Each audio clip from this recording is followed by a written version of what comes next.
हे दोस्तों नमस्कार। आप सबका स्वागत है हमारे YouTube चैनल डियर गुरुजी पर। सो गाइस, एक और जीके और जीएस के प्रैक्टिस सेट में आपका बहुत बहुत स्वागत है। और आज यहाँ पर ये जो प्रैक्टिस सेट है ग्रामीण परिवेश को थोड़ा ध्यान में रखते हुए बनाया गया है, तो ज़्यादातर क्वेश्चन आपको वहीं से देखने को मिलेंगे या यूपी से रिलेटेड देखने को मिलेंगे। तो चलिए इस वीडियो को स्टार्ट करते हैं। इसके अलावा दोस्तों लेखपाल की जो भी क्लासेस हैं उनका लिंक मैं नीचे डिस्क्रिप्शन बॉक्स में दे दिया है, हिंदी का, मैथ का, ग्राम प्रवेश का। तो सारे के सारे वीडियोज़ आप जाकर वहाँ पर देख सकते हैं। चलिए आते हैं आज के वीडियो पर। तो यहाँ पर पहला क्वेश्चन है, राजस्व परिषद के प्रशासनिक कार्यों में निम्न में से कौन से कार्य नहीं आते हैं। तो कौन से कार्य नहीं आते हैं, तो देखा जाए तो यहाँ पर जो पुनर्अवलोकन होता है ये आपका नहीं आता है। तो ऑप्शन नंबर इसका जो 2 है वो बिल्कुल करेक्ट हो जाएगा। इसके अलावा राजस्व परिषद के कार्यों को बेसिकली 2 भागों में बांटा गया, एक प्रशासनिक कार्य जो कि यहाँ पर पूछा जा रहा है, और दूसरा आपका न्यायिक कार्य। प्रशासनिक कार्यों में आपके ये भू अर्चन हो गया, बंदोबस्त हो गया, भू अभिलेखों को रख रखा हो गया, ये सारी चीज़ उसमें आती है, बट पुनर्अवलोकन उसमें नहीं आता है। क्वेश्चन नंबर 102 है आपका, भूमि अध्यापित अधिनियम से संबंधित कार्य कौन सा राजस्व अनुभाग करता है। तो यहाँ पर अगर देखा जाए तो कौन सा अनुभाग करता है, तो ऑप्शन नंबर इसका जो 2 है यानी कि अनुभाग 13, ये बिल्कुल करेक्ट हो जाएगा। तो राजस्व परिषद के राजस्व अनुभाग 13 के अंतर्गत भूमि अध्यापित अधिनियम से संबंधित समस्त कार्य जो होते हैं इसी अनुभाग द्वारा किया जाता है। क्वेश्चन नंबर 103 है, देखिए कह रहा है मुसाफिर खाना तहसील किस जिले में है। तो मुसाफिर खाना जो तहसील है दोस्तों वो बेसिकली आपका अमेठी जिले में है। कहाँ पर है? अमेठी जिले में है। तो ऑप्शन नंबर इसका जो 3rd है वो बिल्कुल करेक्ट हो जाएगा। 1 मिनट रुकिएगा आप लोग। चलिए, तो यहाँ पर ये जो ऑप्शन नंबर 3rd है वो बिल्कुल करेक्ट हो जाएगा। अब बात करते हैं क्वेश्चन नंबर 104 की। तो कह रहा है भूमि के ऐसे भाग जो किसी खातेदार द्वारा अकेले अथवा अन्य खातेदारों के साथ संयुक्त रूप में एक खाते के अधीन अधिकृत हो, उन्हें क्या कहते हैं। तो दोस्तों उनको हम लोग बेसिकली जोत कहते हैं। क्या कहते हैं?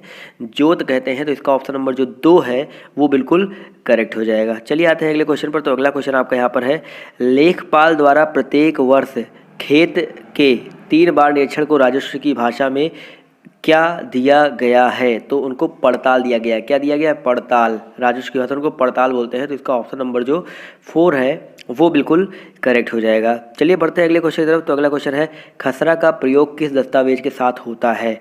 तो बेसिकली यहाँ पर 4 ऑप्शन आपके सामने दिए गए हैं, देख लीजिए। सजरा, खतौनी, खेवट या इनमें से कोई नहीं। तो बताइए, खसरा का प्रयोग मैं आपको कई बार बता चुका हूँ किस दस्तावेज के साथ होता है।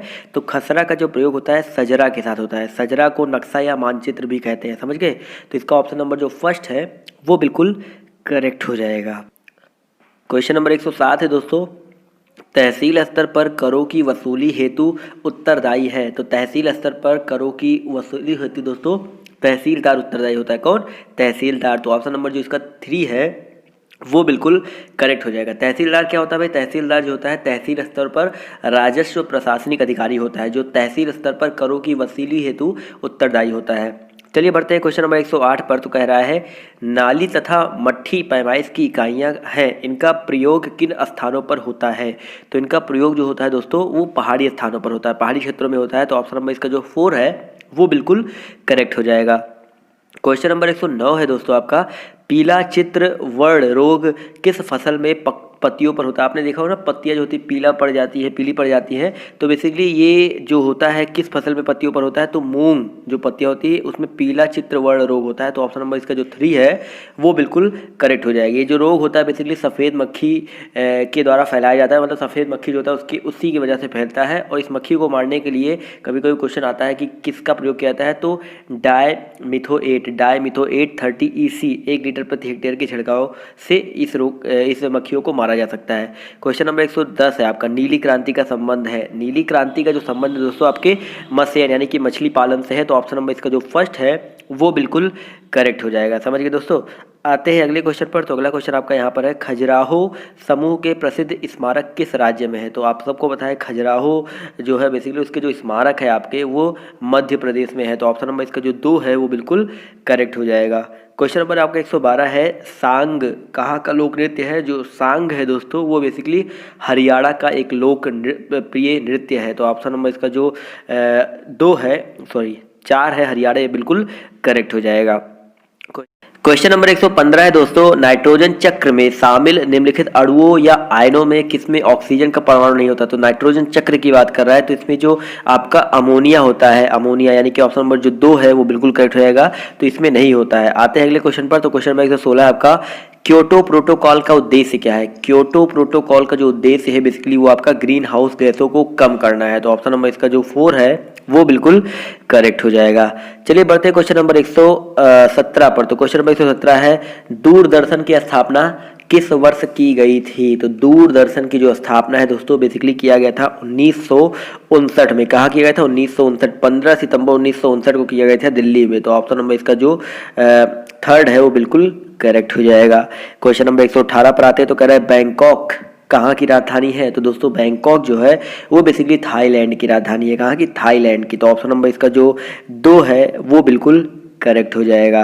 आते हैं क्वेश्चन नंबर 119 पर। तो कह रहा है अंडमान और निकोबार द्वीप समूह की राजधानी है। तो अंडमान और द्वीप समूह की, निकोबार द्वीप समूह की जो राजधानी है वो क्या है दोस्तों? पोर्ट ब्लेयर है। तो ऑप्शन नंबर जो इसका फर्स्ट है वो बिल्कुल करेक्ट हो जाएगा। चलिए बढ़ते हैं क्वेश्चन नंबर 120 पर। तो कह रहा है बुलंद दरवाजा किसके द्वारा बनवाया गया था? इसको बुलंद दरवाजा, इसको एक और नाम से जानते हैं, गेट ऑफ मैग्निफिकेंस। गेट ऑफ मैग्निफिकेंस इसका जो निर्माण है वो अकबर द्वारा करवाया गया था। तो ऑप्शन नंबर इसका जो 2 है ये करेक्ट हो जाएगा। बेसिकली कभी पूछा जाता है कि क्यों करवाया गया था? तो अकबर ने गुजरात पर अपनी विजय जब प्राप्त की थी तो उसकी स्मृति में 1601 ईस्वी में इसका निर्माण करवाया था। आते हैं क्वेश्चन नंबर 121 पर। तो कह रहा है बक्सर की लड़ाई वर्ष कब लड़ी गई थी? भाई बक्सर का जो युद्ध हुआ था बेसिकली 22 अक्टूबर 1764 ईस्वी को हुआ था। कब हुआ था? 22 अक्टूबर 1764 ईस्वी को। किसके किसके बीच हुआ था? हेक्टर मुनरो के नेतृत्व में ब्रिटिश ईस्ट इंडिया कंपनी और बंगाल के नवाब मीर कासिम और अवध के नवाब जो है मुगल शासक जो शाह आलम द्वितीय थे, उन दोनों मिल करके ये लड़ाई लड़े थे ब्रिटिश ईस्ट इंडिया कंपनी के साथ। क्वेश्चन नंबर 122 है दोस्तों, गाजर का नारंगी रंग निम्नलिखित में से किस एक की वजह से होता है? तो यहाँ पर कैरोटीन की वजह से होता है। तो ऑप्शन नंबर इसका जो 2 है वो बिल्कुल करेक्ट हो जाएगा। बढ़ते हैं क्वेश्चन नंबर 123 पर। तो कह रहा है पृथ्वी से बाहर निकलने का वेग क्या है? तो पृथ्वी से बाहर निकलने का वेग यानी कि जो पलायन वेग होता है वो 11.2 किलोमीटर प्रति सेकंड होता है। आते हैं क्वेश्चन नंबर 124 पर। तो कह रहा है पदार्थों की कठोरता को मापने के साधन को क्या कहा जाता है? तो ड्यूरोमीटर कहा जाता है। तो ऑप्शन नंबर इसका जो 3 है वो बिल्कुल करेक्ट हो जाएगा। चलिए आते हैं अगले क्वेश्चन पर। तो क्वेश्चन नंबर 125 है, भारतीय संविधान के अनुच्छेद 370 किसके बारे में है? तो कश्मीर को जो विशेष दर्जा प्राप्त है उससे रिलेटेड है। तो ऑप्शन नंबर इसका जो फर्स्ट है वो बिल्कुल करेक्ट हो जाएगा। क्वेश्चन नंबर 126 है, NREGP का पूर्ण रूप क्या है? तो राष्ट्रीय ग्रामीण रोजगार गारंटी कार्यक्रम, यानी कि ऑप्शन नंबर जो 3 है वो बिल्कुल करेक्ट हो जाएगा।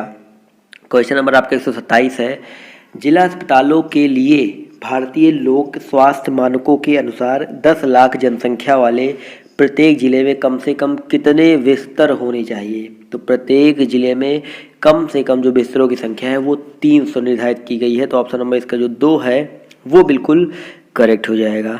क्वेश्चन नंबर आपका 128 है, आई एम अनदर यू, इसके लेखक कौन है? इस पुस्तक के लेखक कौन है?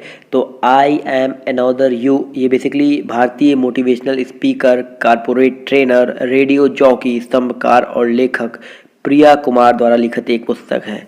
तो ऑप्शन नंबर इसका जो 2 है वो बिल्कुल करेक्ट हो जाएगा।